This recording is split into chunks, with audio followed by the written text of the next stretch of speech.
ඔයාලා Korean drama එකක් බලද්දී රිමදන්න K-pop වීඩියෝ එකක් බලද්දී අනිවාර්යෙන්ම දැකලා ඇතිනේ. ඒ චරිත එකිනෙකාද ආචාර කරන විදිහේ පොඩි විශේෂත්වයක් තියෙනවා. ඒක නිකම්ම හායි කියනවා වගේ දෙයක් නෙවෙයි. ඇත්තට මේක ගෞරවය, සමාජ තත්වය, සම්බන්ධකම් මේ හැමදේම කියවෙන සම්පූර්ණ භාෂාවක්. ඉතින් අපි අද බලමුද මේ භාෂාව ටිකක් විතර තේරුම් ගන්න? හොඳයි. එහෙනම් ප්‍රශ්නේ තමයි මේක. කොහොමද හරියටම කොරියාවේදී කෙනෙක්ට ගෞරවය පෙන්වමින් ආයිබෝවන් කියන්නේ? මේ ප්‍රශ්නෙට උත්තරේ හොයාගන්න එක හරියට කොරියානු සංස්කෘතිය හදවතටම යන්න පුළුවන් යතුරක් හොයාගත්තා වගේ වැඩක්.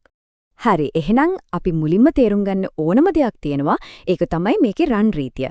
කොරියාවේදී හැමෝටම එකම විදිහට ආචාර කරන ක්‍රමයක්, ඒ කියන්නේ one size fits all ක්‍රමයක් කොහෙත්ම නැහැ. ඔය කාටද ආචාර කරන්න කියන එක මත ආචාර කරන විදිහ සම්පූර්ණයෙන්ම වෙනස් වෙනවා. සරලවම කිව්වොත් මෙහෙමයි. හැමදේම තීරණය වෙන්නේ කාරණා දෙකක් මත. වයස සහ තත්වය. හිතන්නකෝ ඔයාට වඩා වයසින් වැඩි කෙනෙක්ට, එහෙමත් නැත්නම් ඔෆිස් එකේ ලොකු තනතුරක ඉන්න කෙනෙක්ට ආචාර කරන විදියයි ඔයාගේ හොඳම යාළුවෙක්ට ආචාර කරන විදියයි අහසට පුළු වගේ වෙනස්. ඔන්න ඕක තමයි කොරියානු ආචාර විදිවල අත්විවරයම. හොඳයි. එතකොට මේ කියන වයසයි තත්වයයි වචන වලින් එළියට එන්නේ කොහොමද? අපි දැන් බලමු ආයුබෝවන් කියන්න පාවිච්චි කරන විධිමත් ඒ වගේම අවිධිමත් වචන මොනවද කියලා. ඔන්න ආයුබෝවන් කියන්න ප්‍රධාන ක්‍රම දෙකක් තියෙනවා. එකක් තමයි අවිධිමත් ක්‍රමය. ඒක යාළුවන්ට, වයසින් අඩු අයට. අනිත් එක තමයි විධිමත් ක්‍රමය.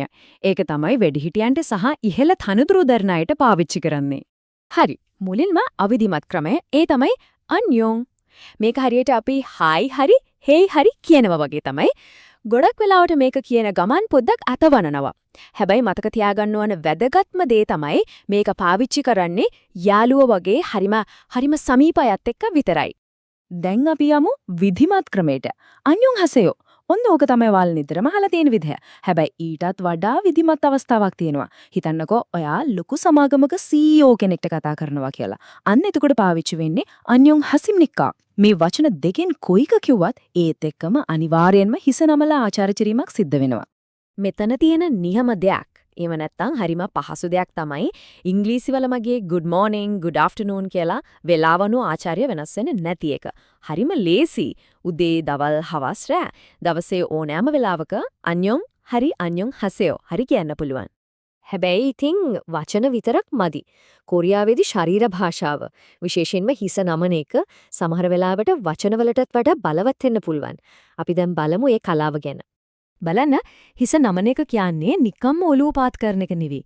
ඒක ගෞරවයයි, නිහතමානීකමයි, ඇස් දෙකට පෙන්න දෙන ප්‍රකාශනයක්. මේ චාරිත්‍රය කොරියානු සමාජයේ හරියටම බැඳිලා තියෙන දෙයක්. විධිමත් විදිහට ආචාර කරද්දී, ඒ කියන්නේ අන්‍යොන් හසයෝ කියන ගමන් හිස නමනවා, සමහර වෙලාවට ඊනෙන්ම පහත් වෙනවා. මෙතන තියෙන සරල නීතිය තමයි මේක. අනිත් කෙනාට තියෙන ගෞරවය වැඩි වෙන්න ඔයා නැමෙන කෝණයත් වැඩි වෙන්න ඕන. ඒත් ඉතින් යාළුවෙක්ට හරි වයසින් අඩු කෙනෙක්ට හරි ආචාර කරද්දී ඔහොම සම්පූර්ණයෙන්ම ඉන්නෙන් නමන්න යන්නේ නැහැ. ඒ වෙනුවට පාවිච්චි වෙන්නේ හරිම සැහැල්ලු ඉරියව්. සමහර විට පොඩ්ඩක් අත වනන එක, අත ටිකක් උස්සන එක, එහෙමත් නැත්නම් නිකම්ම ඔලුවෙන් පොඩි නොඩ් එකක් දෙන එක වගේ දේවල්. හොඳයි. හිස නමන එකට අමතරව තවත් ආචාර ක්‍රමයක් තියෙනවා. මේක විශේෂයෙන්ම වැදගත් වෙන්නේ බිස්නස් මීටින් වගේ විධිමත් අවස්ථාවලදී. ඒ තමයි ගෞරවාන්විතව අතට අත දෙන එක. කොරියාවේදී විශේෂයෙන්ම ව්‍යාපාරික ලෝකෙදී අතට අත දෙන එක හරිම සාමාන්‍ය දෙයක්. හැබැයි ඒක අපි සාමාන්‍යයෙන් දකින විදිහට නිකම්ම අතල්ලලා හොල්වන එකක් නෙමෙයි. ඒකටත් ගෞරවය පෙන්වන්න එයාලටම ආවේනික ක්‍රමයක් තියෙනවා. නිවැරදි ක්‍රමය තමයි මේක.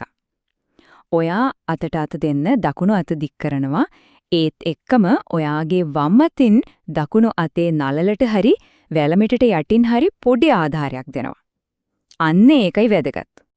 ඔය අද්දකම පාවිච්චි කරන ඉරියව්වෙන් පෙන්වන්නේ ඔය අනිත් කෙනාට හරිම ඉහළ ගෞරවයක් දෙනවා කියන එකයි. ඉතින් Tamanට වඩා ගොඩාක් වයසින් වැඩි කෙනෙක්ට හරි සමාජයේ ඉහළ තැනක ඉන්න කෙනෙක්ට හරි ආචාර කරද්දී මේ ක්‍රමය පාවිච්චි කරන එක හරිම වැදගත්. ඉතින් දැන් පැහැදිලි නේද?